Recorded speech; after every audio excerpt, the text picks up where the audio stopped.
Hello বন্ধুরা, welcome back to my channel. চলে এসেছি আজকে আবার একটা ভিডিও নিয়ে। তোমরা সবাই কেমন আছো কমেন্ট করে জানিও, আর আমিও ভালো আছি। তো এই কদিন বৃষ্টি হচ্ছে, সেই জন্য ভাবলাম যে আজকে একটু খিচুড়ি বানানো যাক, অনেক দিন ধরেই বলছি। তো সেই কারণেই বাবাও ইলিশ মাছ এনেছে, দেবাও ইলিশ মাছ এনেছে। তো আজকেই করা হচ্ছে আমাদের বাড়িতে খিচুড়ি, ইলিশ মাছ আর বেগুন ভাজা আর আলু ভাজা। তো এখান থেকে আমি ফ্রিজ থেকে বেগুনটা বের করে নিয়েছি। আর এদিকে মা ঘি দিয়ে চালটা ভেজে নিয়েছে, ডালটা ভেজে নিয়েছে, আমি এইগুলো সবজিগুলো কেটে নিয়েছি, বেগুন আর আলুটা। আর আমি ভাজাও বসিয়ে দিয়েছি এইদিকে দেখো। আর মা তো মানে ইলিশ মাছটার মধ্যে হলুদ টলুদ মিশিয়ে রেখে দিয়েছে।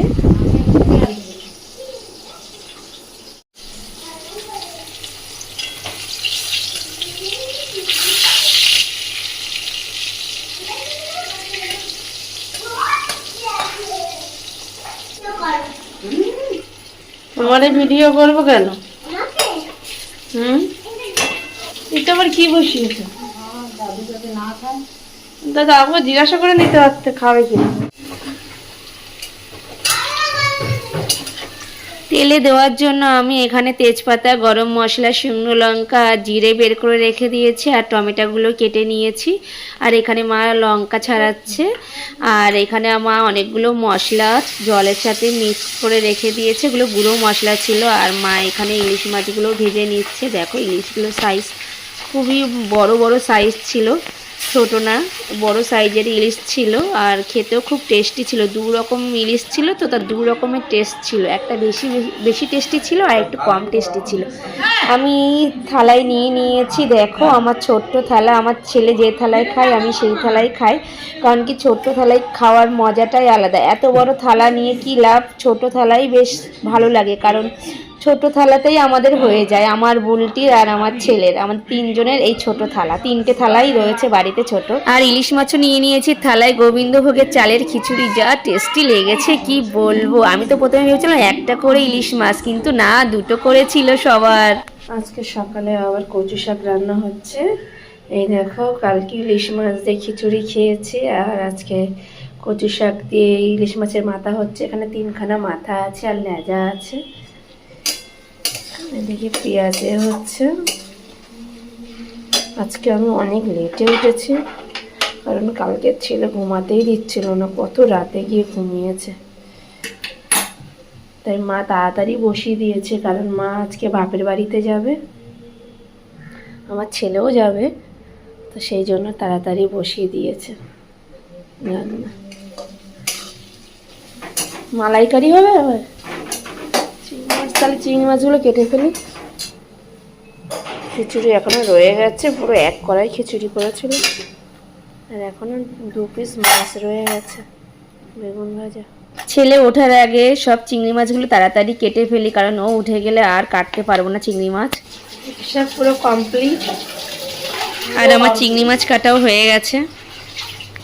আর এখানে সুজি বসিয়ে দিই ছেলের জন্য, আর এখানে নারকেলটা কুড়িয়ে ফেলেছে, মা এটা মিক্সি করবে রস।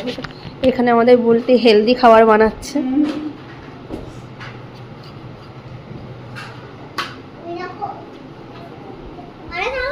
পরে খাবে, হ্যাঁ। এগুলোকে রেগুলার খেতে হবে নাকি? হ্যাঁ, রেগুলার খেলে তো অনেক ভালো, কিন্তু রেগুলার তো হতে পারে না, টাইম থাকে না। আমাদের কি দই দিবি?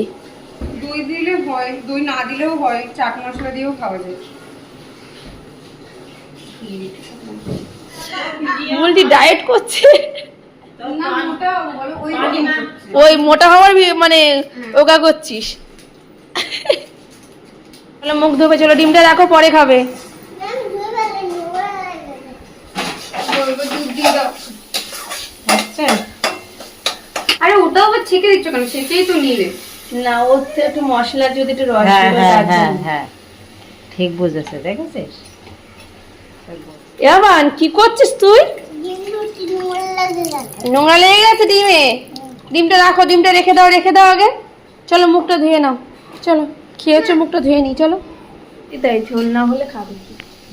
ফ্যামিলিতে এত লোক হয়ে গেছে না। আর ওইদিকে দেখো কি বানাচ্ছি, সেটা এটা আমি পনির ভেজে নিচ্ছি। পনির। কত কি খাবে, স্যালাড, 2টো ডিম, পিনাট বাটার দিয়ে 2টো পাউরুটি, 1 গ্লাস দুধ। আর এই দেখো টিফিন।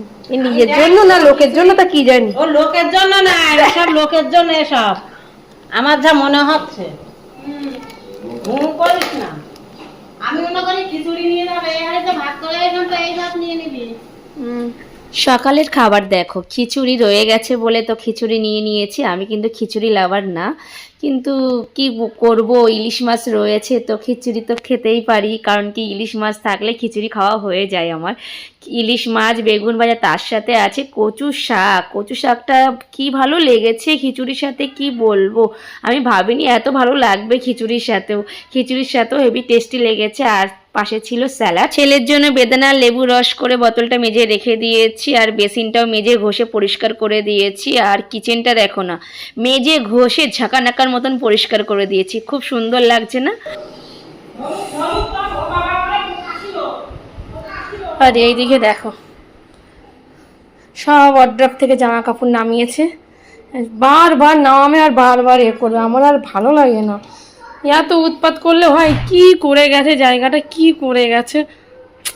আমার ছেলেকে নিয়ে আমি আর পারি না। এইদিকে দেখো কত খেলনা বাটি ছড়িয়েছে। খেলে তো না, খেললে তো গুছাতে গেলে কষ্ট হয় না, শুধু আনবে আর ঢালবে। দিনে যে কতবার ঢালে, আর 2 বস্তা ছাদের ওপর তোলা। আর এইগুলো একটু বাইরে রেখে দিয়েছি, আর আমি একটু সোফাটা ঝেড়ে পরিষ্কার করে নিলাম।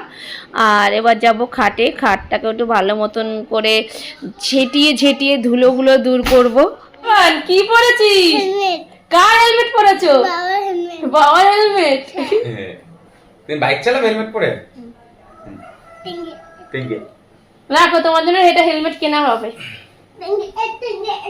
এটা আমার পিকে, ছোট্ট পিকে। এটা আমার ছোট্ট পিকে হে।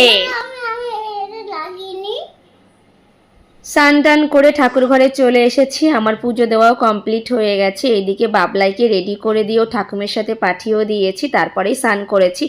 পাঠানোর সময় ভিডিও করা হয়নি, কারণ অনেক তাড়াহুড়ো লেগে গেছিলো, তার মধ্যে বৃষ্টিও হচ্ছিল।